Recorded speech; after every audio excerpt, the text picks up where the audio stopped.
ഈ കൊച്ചുകുട്ടി അടുത്ത് എന്നിട്ട് ബാധയാണെന്നുള്ള ഇദ്ദേഹം ഇടപെടാൻ ഇദ്ദേഹത്തിന് അറിവുള്ള വിഷയം വെച്ചിട്ട് ഇടപെടാൻ നോക്കുമ്പോൾ ഈ ബാധയല്ല പുള്ളിക്ക് ഫീൽ ചെയ്യും. പകരം ഒരു തൊപ്പി വെച്ച ഒരാള് അതിന്റെ അകത്തൂടെ സഞ്ചരിക്കുന്നതായിട്ട് പുള്ളിക്ക് അനുഭവം. അത് റിപ്ലൈ വന്നത് ബാധയല്ല, അത് ഞാൻ നാഗരാജാവാണ്. നാഗരാജ. അപ്പൊ തൊപ്പി എന്ന് പറഞ്ഞ സാധനം ഇദ്ദേഹം പിന്നെ ശ്രദ്ധിച്ചപ്പോൾ മനസ്സിലാവണത് ഈ നാഗത്തിന്റെ കിരീടമാണ്. അദ്ദേഹം 3000 വർഷമായിട്ട് ബന്ധനസ്ഥനാണ്. അപകട സന്ധി ഉണ്ടായ രീതിയിലുള്ള ഒരു ശബ്ദം കുട്ടിയിൽ നിന്ന് പുറപ്പെടുന്നുണ്ടായി.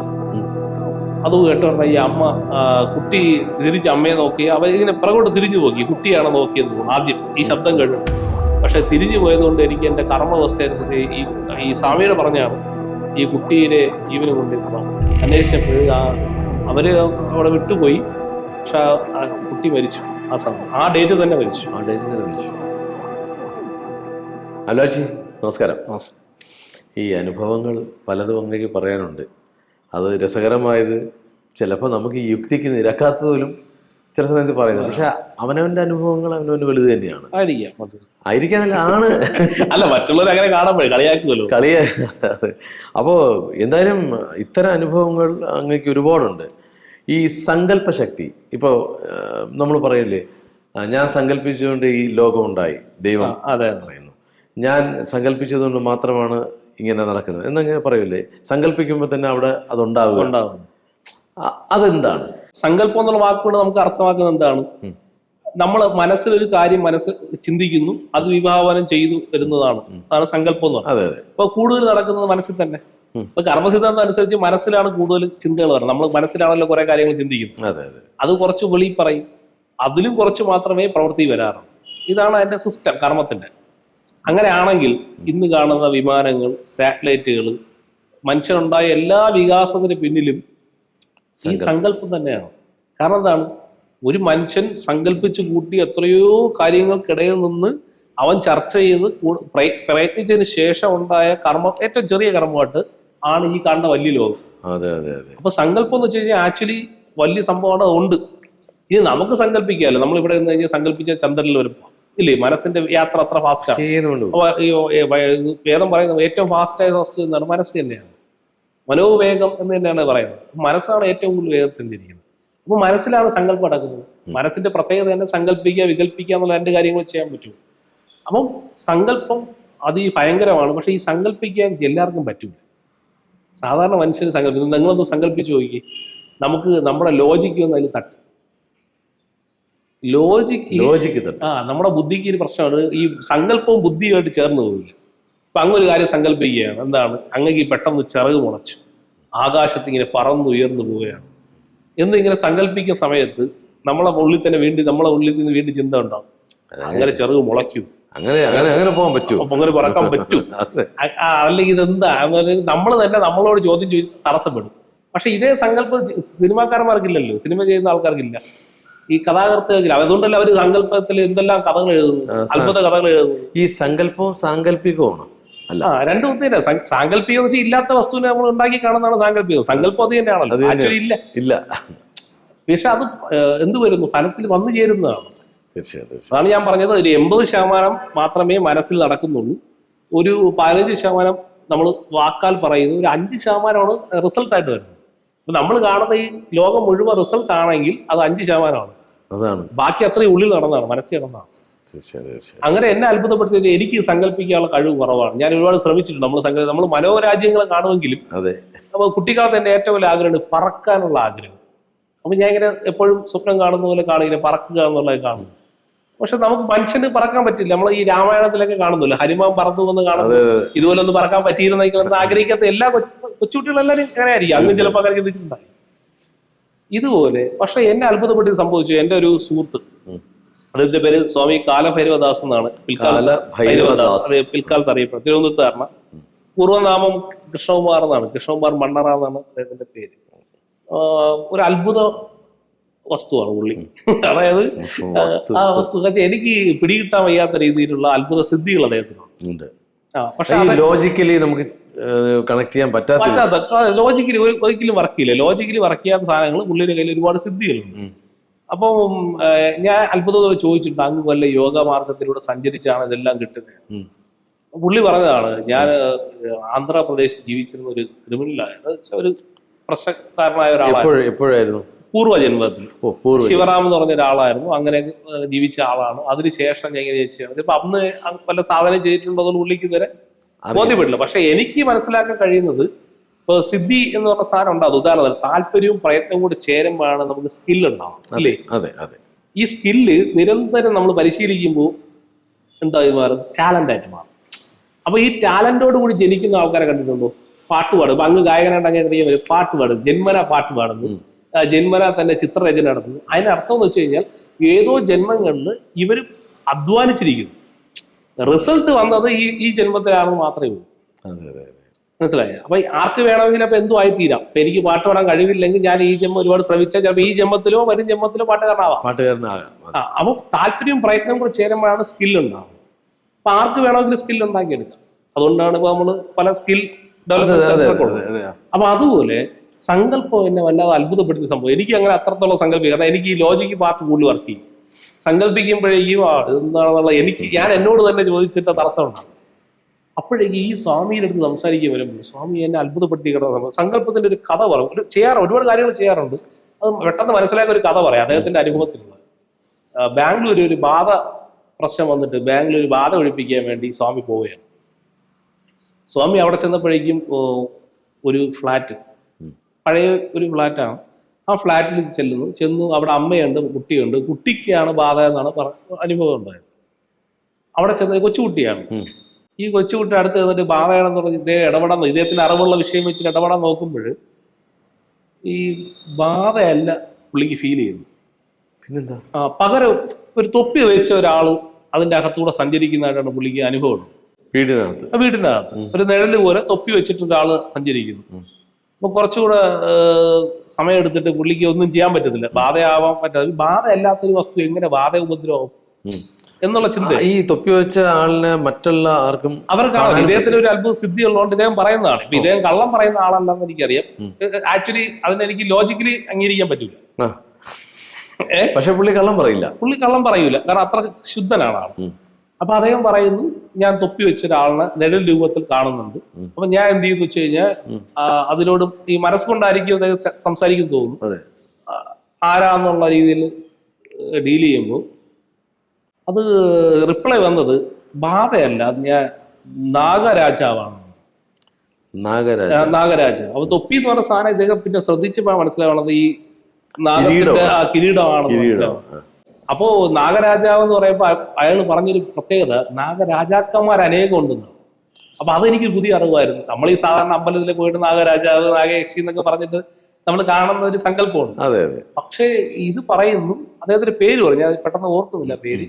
ആ ഒരു പേരുള്ള നാഗരാജാവാണ്. അദ്ദേഹം 3000 വർഷമായിട്ട് ബന്ധനസ്ഥനാണ്. അപ്പൊ ഈ കാവ് പോലത്തെ ഒരു സ്ഥലം, ഇയാളെ ബന്ധിപ്പിച്ചിരുന്ന ഒരു സ്ഥലത്താണ് ഈ ഫ്ലാറ്റ് നിൽക്കുന്നത്. അവിടെയാണ് ഈ ഫ്ലാറ്റ് വരികയും ഈ ഫ്ലാറ്റിന്റെ അകത്ത് ഇങ്ങനെ സംഭവം ഉണ്ടാവുകയും ഈ കുട്ടിക്ക് ഈ പ്രശ്നം ഉണ്ടാവുകയും ചെയ്തു. അതിന് കാരണങ്ങളൊന്നും ഞാൻ പുള്ളി ചോദിച്ചില്ല. എന്തായാലും സംഭവിച്ചു, ബാധപ്പെട്ടു.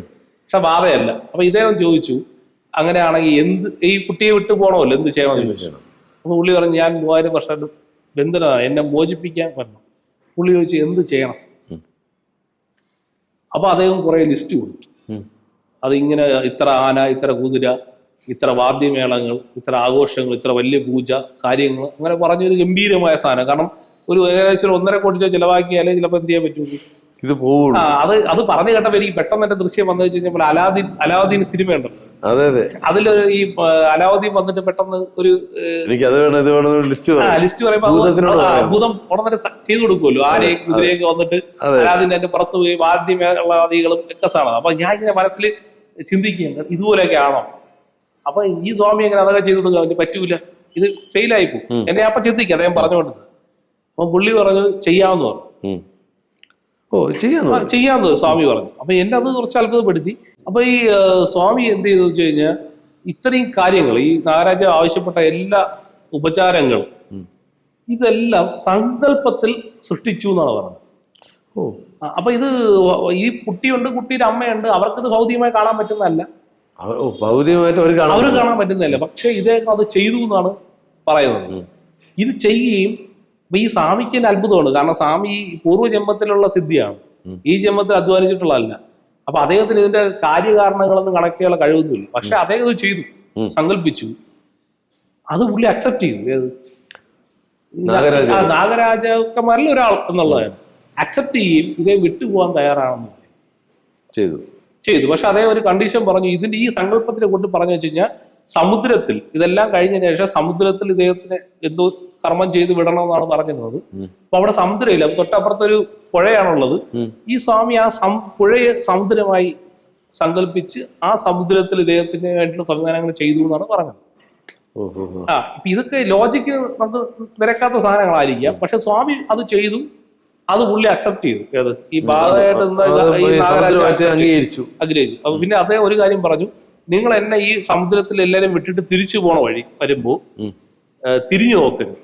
അങ്ങനെ തിരിഞ്ഞു നോക്കാൻ പാടില്ല, കുട്ടിയും തിരിഞ്ഞു നോക്കാൻ പാടില്ല, അമ്മയും തിരിഞ്ഞു നോക്കാൻ പാടില്ല, സ്വാമിയും തിരിഞ്ഞു നോക്കാൻ പാടില്ല, തിരിഞ്ഞു നോക്കാതെ പോണം എന്നായിരുന്നു എഗ്രിമെന്റ്.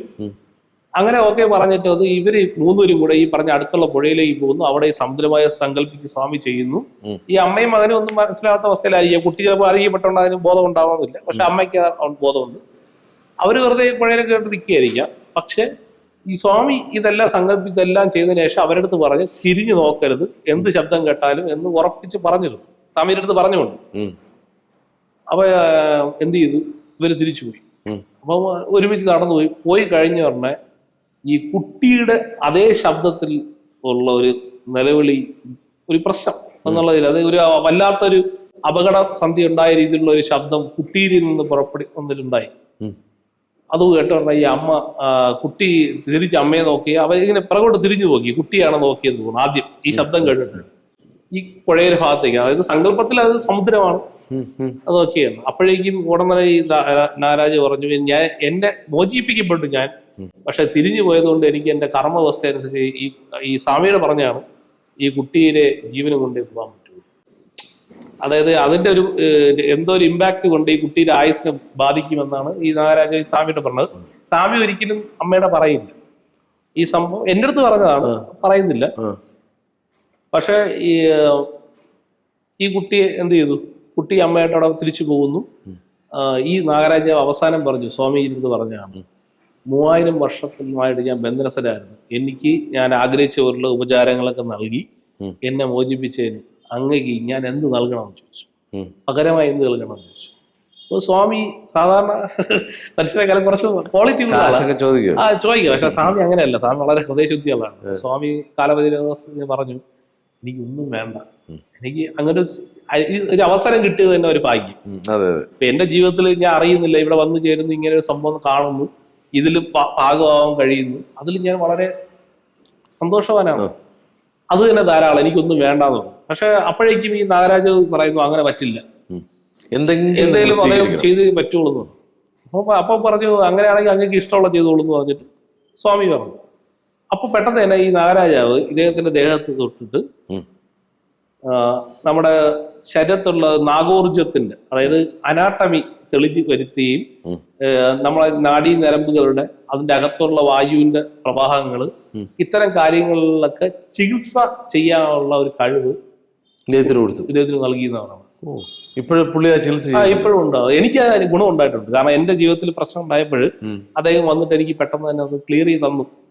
അതുമായി കണക്ട് ചെയ്താണ് നമ്മൾ ഇത്രയും കഥകൾ ഇത് എവിടെ നിന്ന് കിട്ടിയതൊക്കെ ചോദിച്ചു വരുമ്പോൾ ആളുകൾ കിട്ടുന്നത്. ഈ കുട്ടി എന്തായ ഈ കുട്ടി ഈ സ്വാമി വന്ന സമയത്ത് ഈ കുട്ടി വല്ലാത്ത എഴിഞ്ഞിടക്കുന്ന ഒരു അവസ്ഥയിലും മറ്റേ ഈ ഫാനിന്റെ അവിടെ തലയിട കിടക്കുകയായിരുന്നു, കൊച്ചുകുട്ടിയായിരുന്നു. അതാണ് സ്വാമി ചെല്ലുമ്പോൾ കാണുന്ന ഫ്ലാറ്റിന്. ഈ കുട്ടി തിരിച്ച് ഈ സ്വാമി പറഞ്ഞ ഈ നാഗരാജാവ് പറഞ്ഞ ഒരു ഡേറ്റ് ഉണ്ട്, അതായത് ബാംഗ്ലൂരിൽ തിരിച്ച് തിരുവനന്തപുരത്ത് വന്നു സ്വാമി.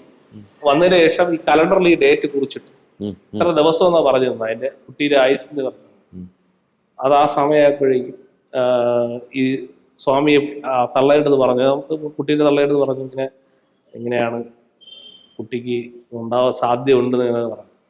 അപ്പൊ അവരെ സംബന്ധിച്ചുള്ള അവര് ബാധിക്കപ്പെടുന്നൊരു പ്രശ്നം മാറി കിട്ടി. ഇനി സ്വാമിയുടെ ആവശ്യമില്ല, അവര് ക്രിസ്ത്യൻ ബാധിപ്പെട്ടാണെന്ന് തോന്നുന്നു. അപ്പൊ അവരെ സംബന്ധിച്ചോളം ഈ വിഷയം കഴിഞ്ഞല്ലോ. കാരണം കുട്ടിക്ക് എന്തോ ബാധ ഉണ്ടായിരുന്നു, ഒരു സ്വാമി വന്നു, അത് തീർത്തു, പ്രശ്നം തീർന്നു, ഇനി പ്രശ്നമില്ല. അപ്പൊ ഇനി സ്വാമിയായിട്ട് ബന്ധപ്പെട്ട് നിൽക്കേണ്ട ആവശ്യമില്ല. കാരണം അവർ ചിലപ്പോൾ തെറ്റിദ്ധരിക്കും, സ്വാമി കാശിന് വേണ്ടിയാണോ എന്നൊക്കെ തെറ്റിദ്ധരിച്ചാണ്. അപ്പൊ അവരത് ഇഗ്നോർ ചെയ്തിട്ട് വിട്ടുപോയി. പക്ഷെ സ്വാമി ഈ ഡേറ്റ് ആയപ്പോൾ ഒരു ദിവസം എന്തോ ആവശ്യത്തിനൊക്കെ ഇരുന്ന സമയത്ത് ഈ ഡേറ്റ് വീണ്ടും ശ്രദ്ധപ്പെടുകയും ആ ഡേറ്റ് കഴിഞ്ഞിട്ട് വിളിച്ചു. അന്വേഷിച്ചപ്പോൾ അവര് അവിടെ വിട്ടുപോയി. പക്ഷെ ആ കുട്ടി മരിച്ചു. ആ ഡേറ്റ് തന്നെ മരിച്ചു. അത് സ്വാമിയെ വല്ലാതെ അത്ഭുതപ്പെടുത്തി, ഇത് എങ്ങനെ സംഭവിച്ചു. കാരണം ഈ നാഗരാജു നേരത്തെ പറയുന്നു ആ കുട്ടി മരിക്കും, ഇതില് ഈ ഡേറ്റിന് തന്നെ മരിച്ചു. അപ്പൊ ഇതൊന്നും നമുക്ക് ലോജിക്കലി ഇതൊന്നും കണക്ട് ചെയ്യാനൊന്നും പറ്റൂല. പക്ഷെ ഞാൻ ഈ കഥ ഇവിടെ പറയാൻ കാര്യം എന്ന് വെച്ച് കഴിഞ്ഞാൽ സങ്കല്പത്തിന് വലിയ ശക്തിയുണ്ട്. കാരണം ഒരു സ്വാമി ഇത്രയും ഉപചാരങ്ങൾ, ഇതൊരു കഥയായിക്കോട്ടെ അല്ലെങ്കിൽ ഒരു കെട്ടുകഥ ആയിക്കോട്ടെ, എന്തോ ആയിക്കോട്ടെ, പക്ഷെ ഒരാൾ സങ്കല്പിച്ചു എന്ന് പറഞ്ഞത് ചെറിയ കാര്യമാണ്. ഒന്ന് നമുക്ക് അങ്ങനെ ഒന്ന് സങ്കല്പിച്ചു നോക്കി, ഇത്രയും ഉപചാരങ്ങൾ നൽകി ആന, കുതിര, അമ്പാരി, ഇത് തൃപ്തിപ്പെടുത്തുക എന്നുള്ള രീതിയിൽ നമ്മളത് സങ്കല്പിച്ചു നോക്കുക. നമുക്ക് പറ്റില്ല, നമുക്ക് അത്രയും ബുദ്ധിമുട്ടായിരിക്കും. ചെറിയ കാര്യങ്ങൾ പറ്റും. അപ്പൊ അത്രയും വിശാലമായി സങ്കല്പിക്കണമെങ്കിൽ സങ്കല്പത്തിന്റെ ഒരു ശക്തി ഞാൻ തിരിച്ചറിഞ്ഞു. തീർച്ചയായിട്ടും ഞാനും അത് പറയാൻ വേണ്ടി ഉദ്ദേശിച്ച കാര്യം, നമ്മൾ ഈ സങ്കല്പ ശക്തി കൊണ്ട് ഈ അങ്ങനെ ആദ്യം പറഞ്ഞതുപോലെ ഈ ഭൂമിയിലെ ഈ മാറ്റങ്ങളെല്ലാം മനുഷ്യന് ചെയ്യാൻ പറ്റി.